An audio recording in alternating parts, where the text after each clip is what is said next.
So now that we don't need meat to survive, yeah, fruit is really the real deal. Around 10,000 BC, or so we think, it's difficult to know anything, but around 10,000 BC, oh, and the way to tell a mango is good to eat, you press it and it should be just like, have a little bit of give to it, and it should smell like mango.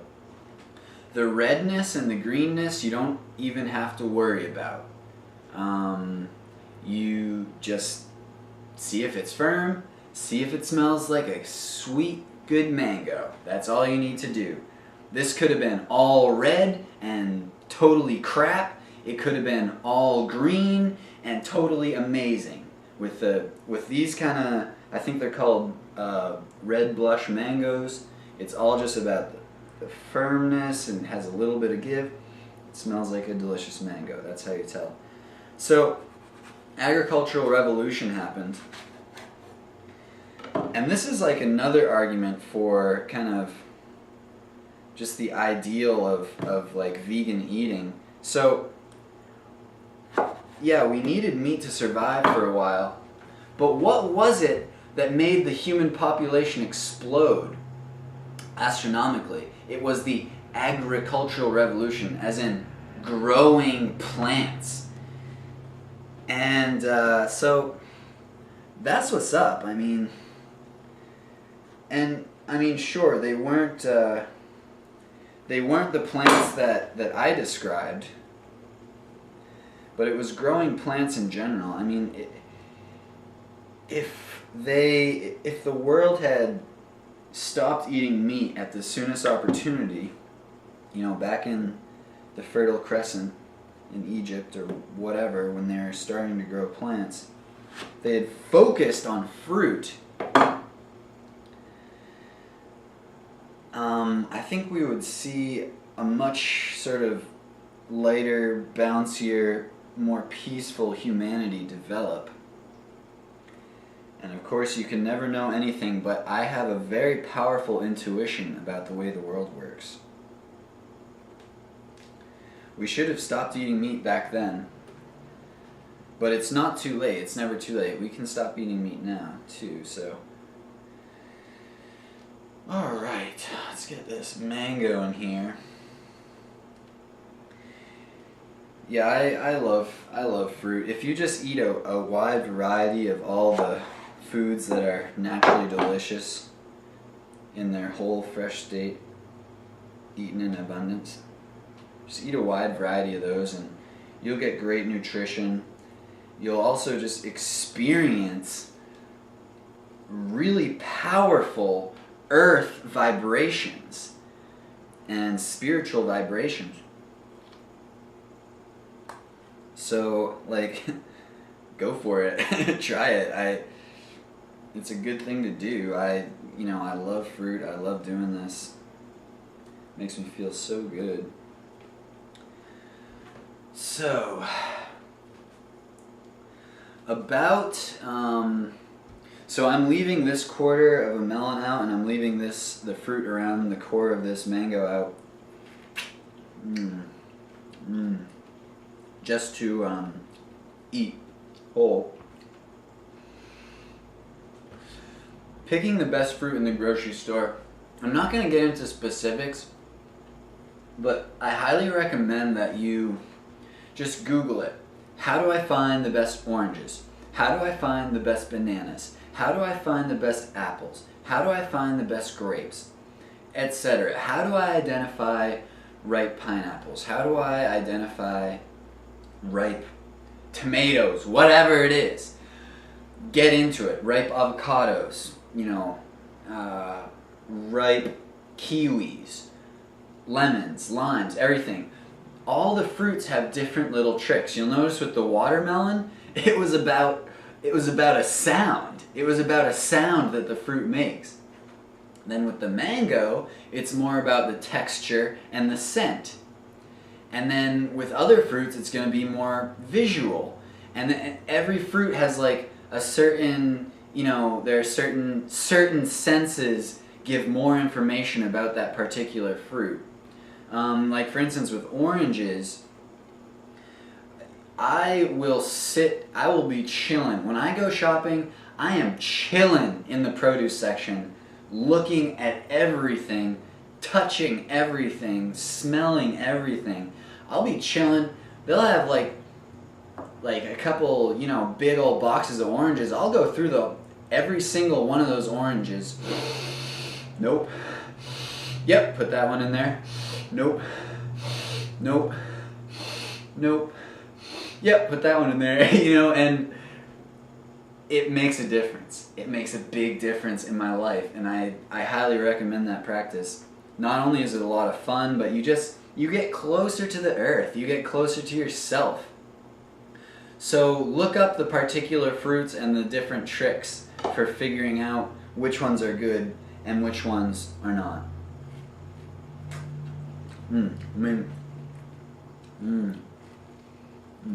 Blend this up.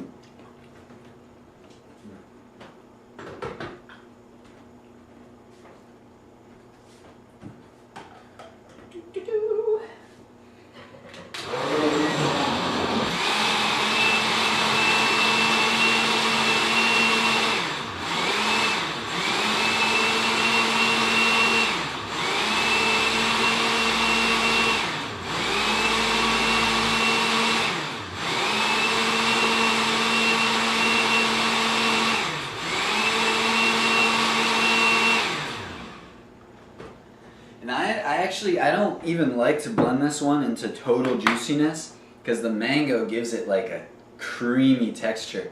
Now just look at the color of that, of this drink. It's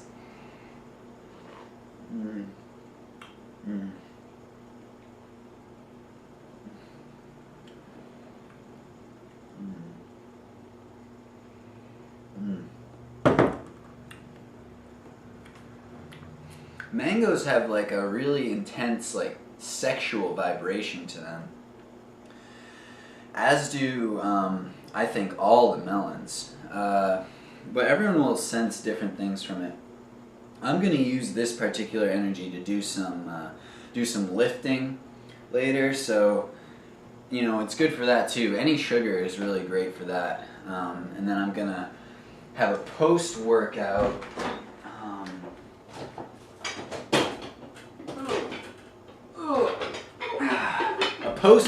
salad. I made this last night and I made too much salad, and so I'm going to eat this after I work out. This is lettuce and a whole bunch of celery because I really wanted salt, and celery is an excellent way to get salt. If you're craving salt, eat a bunch of celery, and I mean a bunch of celery, like a lot of it. And see how your cravings feel after that. And if you're craving fat, go for like avocados, go for the raw nuts. I'm not perfect, I don't always follow this exactly.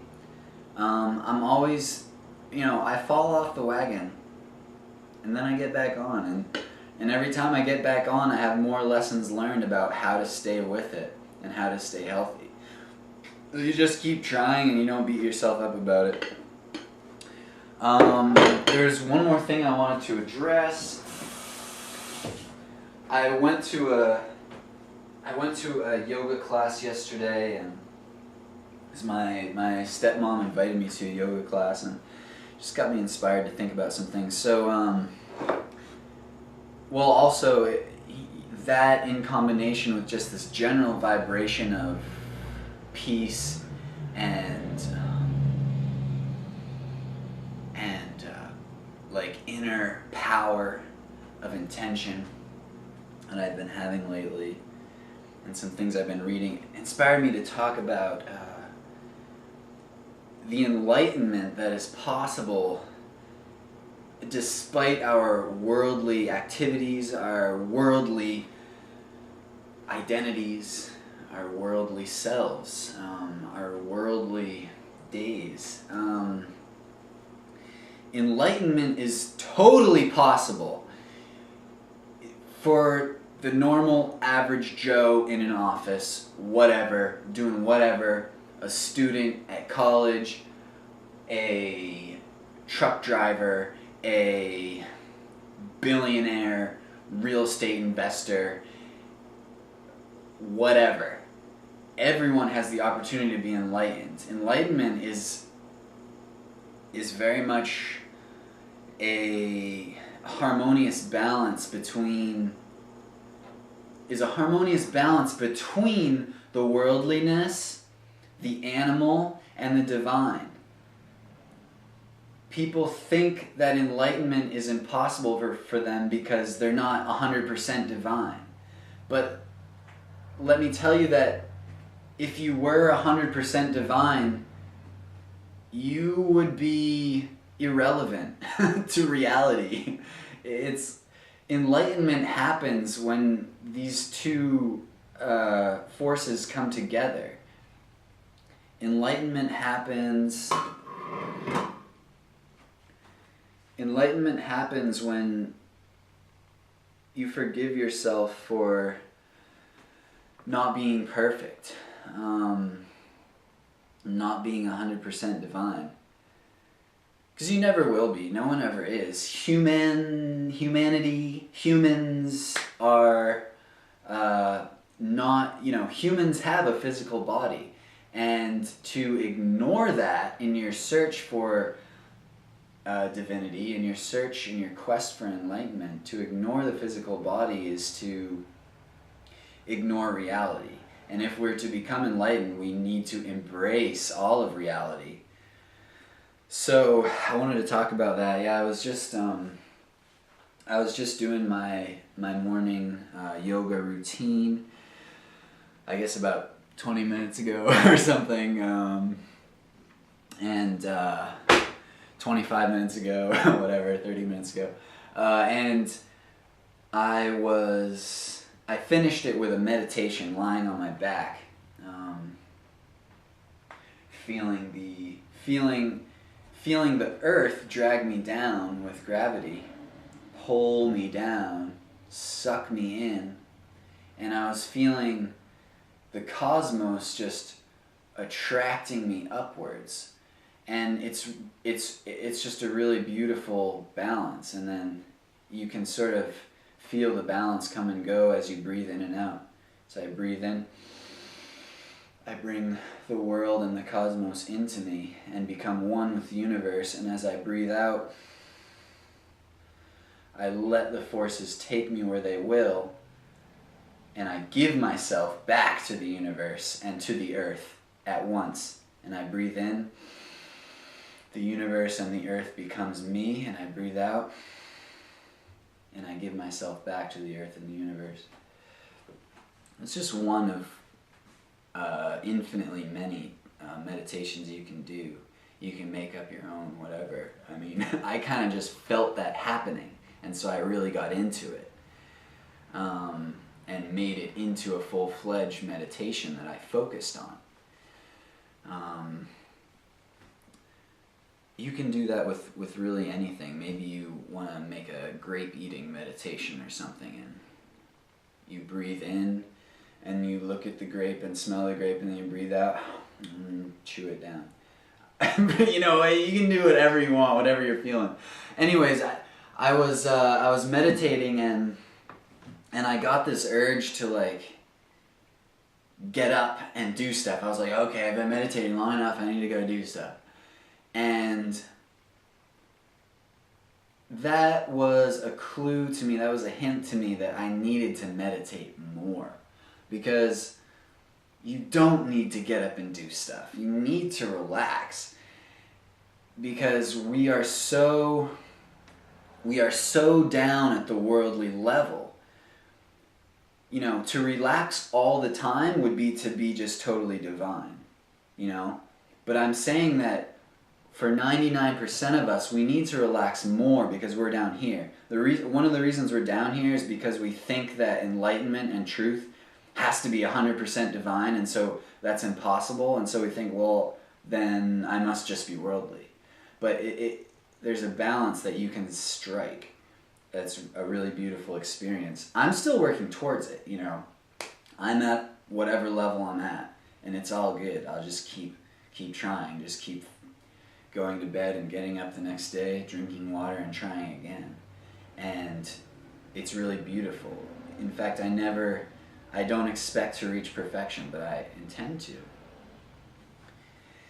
And that's what keeps me going. So I highly recommend relaxing more. And basically, because I had that thought, it was actually such a strong pull that I was like, all right, fine, I'm doing it. You know, because you have to let go sometimes. Like I didn't feel like sitting there in pain. So instead, I'm gonna meditate a little more later today. You know, I let that moment slide, and now later today I'm gonna meditate some more and get into that more, relax some more. I hope you guys enjoyed this video, and enjoy your watermelon mango Divinity.